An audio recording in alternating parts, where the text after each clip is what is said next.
Estamos recebendo para falar com a gente sobre este assunto o ambientalista e coordenador da Associação Brasileira para a Reciclagem de Resíduos da Construção Civil e Demolição, o senhor Levi Torres. Levi, muito obrigada pela presença, bom dia. Bom dia, obrigado a vocês. Queria começar falando sobre essa questão problemática com relação ao descarte de materiais. De uma forma geral, a gente percebe que é um desafio, né, no mundo hoje lidar com a quantidade de materiais que vão sendo descartados. Com relação aos produtos oriundos da construção civil, qual que é a situação? Hoje a construção civil ela é, de fato, o vetor do desenvolvimento do Brasil, né? De cada 10 trabalhadores, aproximadamente 5 ou 6 trabalham na construção civil e demolição.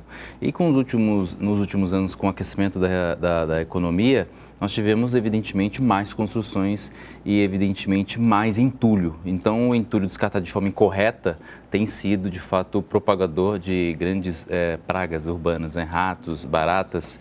E agora, de forma mais contundente, né? Um dado alarmante é o entulho sendo vetor de dengue e também transmissor de doenças como chikungunya, dengue, zika vírus e até mesmo a malária. Então, o gerenciamento correto dos resíduos da construção civil e demolição, de fato, tem um impacto muito grande na saúde pública. Nossa, então é importante. Então, vendo, gente, quando a gente fala sobre essa relação com a nossa vida, com o nosso dia a dia, a gente não se relaciona uma coisa na outra. Né? Fala, mas, nossa, eu não estou reformando minha casa. Mas, se de repente você tem uma construção ao lado, na vizinhança, e eles não estão descartando de forma correta esse entulho, você pode ter prejuízos. Além disso, perde-se dinheiro também, quando não se dá um destino correto para esse tipo de material, que continua tendo valor se você levar para uma destinação mais correta. Não tenha dúvida, o entulho gerado da construção, ele é um desperdício, visto que no Brasil nós temos um processo arcaico de construção. Então se constrói, coloca-se um tijolo em cima de outro tijolo e depois se quebra para passar os conduítes, a rede de esgoto, a rede elétrica, fios, enfim.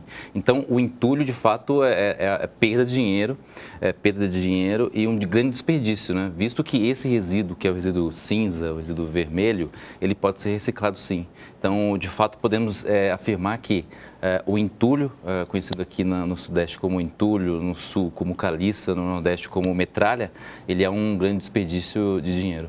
Você falou o vermelho, o cinza, só para a gente entender essas colocações, o entulho vermelho seria o quê? Os tijolos, esse tipo de coisa? Ou qual que é a diferença de um de outro? O entulho vermelho é aquele entulho oriundo de concreto, todo e qualquer tipo de resíduo vermelho, cinza, né?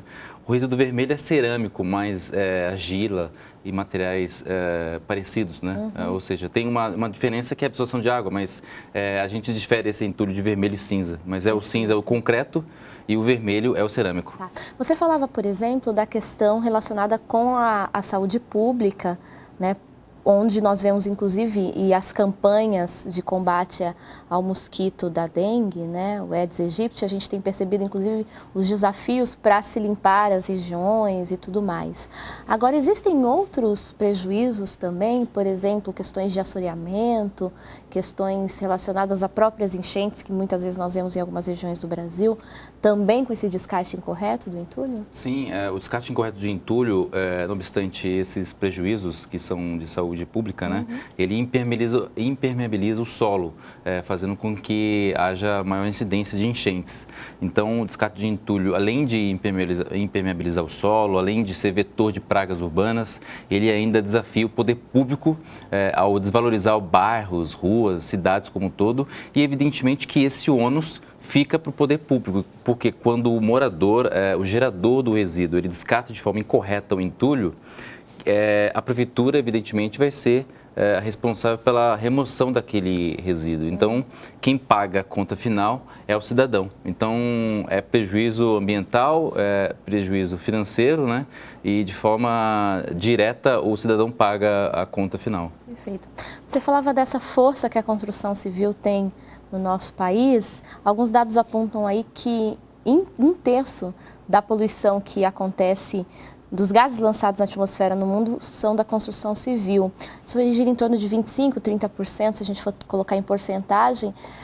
O processo de reciclagem ajuda a combater esse número, a reduzir esse impacto também? Não tenha dúvida. Eu acredito que o processo de reciclagem, ele auxilia, mas se a gente começar a construir com mais inteligência, eu acredito que nós teremos uma construção mais sustentável.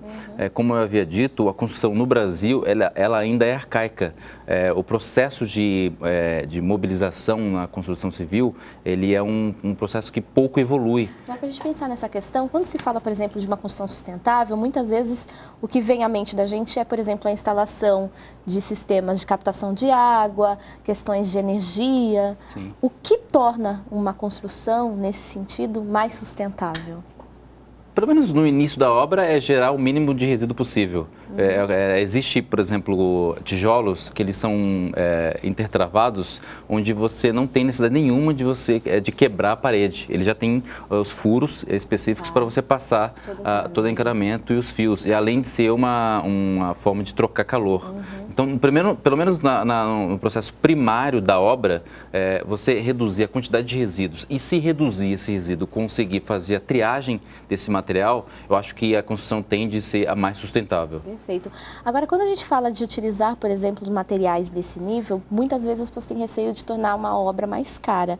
Isso ainda acontece, por exemplo, produtos que têm um cuidado maior, que trazem essas facilidades que acabam gerando aí uma economia mais para frente, ainda são mais caros? Engraçado, né? Porque quando a gente fala de material reciclado, por exemplo, esse papel ele é reciclado, né? O papel reciclado ele é mais caro que o papel branco, ou até um certo momento ele foi. Agora, o agregado reciclado, que é o produto oriundo da reciclagem de entulho, ele é mais barato. Então, você tem... é vantagem econômica também. É vantagem econômica. Por exemplo, você tem areia, que ela provém de portos de areia, que são nos rios, certo? E você tem a pedra, que provém da pedreira. Então, todos são naturais, os dois.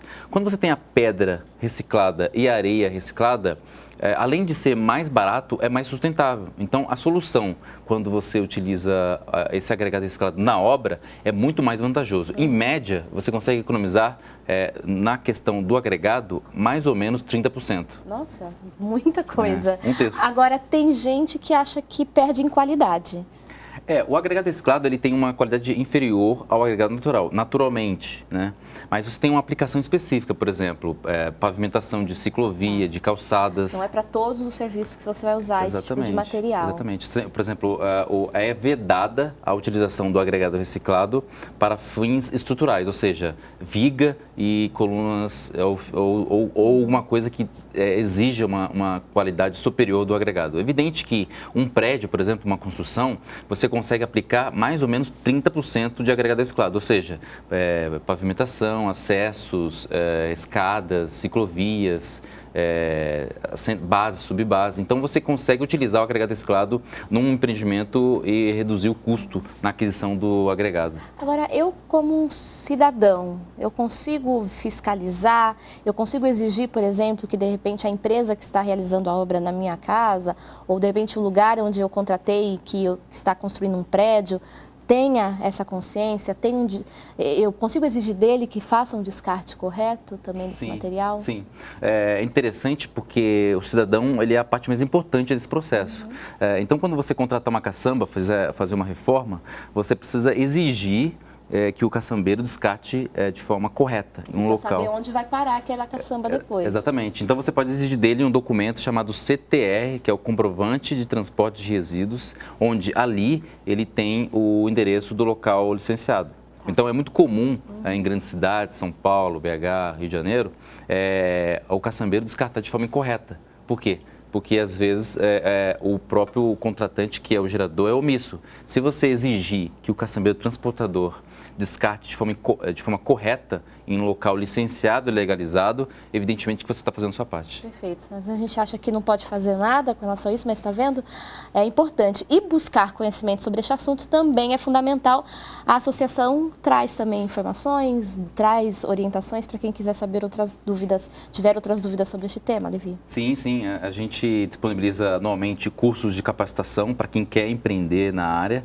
A gente faz também anualmente o Seminário nacional que discute algumas práticas da reciclagem de entulho, e a gente disponibiliza para o cidadão comum um mapa, que é o mapa.abrecom.org.br, onde ali você tem a relação de empreendimentos que recebem esses resíduos. Pode ser usinas de reciclagem de entulho, áreas de transbordo que fazem a triagem e aterros de inertes. Então, a gente disponibiliza essa informação justamente para dar a possibilidade do cidadão, da construtora, em descartar o resíduo de forma correta. Perfeito. Bom, então informações, gente, www.abrecom.org.br. Nós estivemos conversando aqui no Vida Plena com o ambientalista e coordenador da Abrecom, Associação Brasileira para a Reciclagem de Resíduos da Construção Civil e Demolição. Levi Torres, seja sempre muito bem-vindo aqui ao nosso programa. Obrigado. Qualquer dúvida, entre em contato com a nossa produção também. vidaplena@boavontade.com é o nosso endereço na internet, ou então 0300 10 07 940.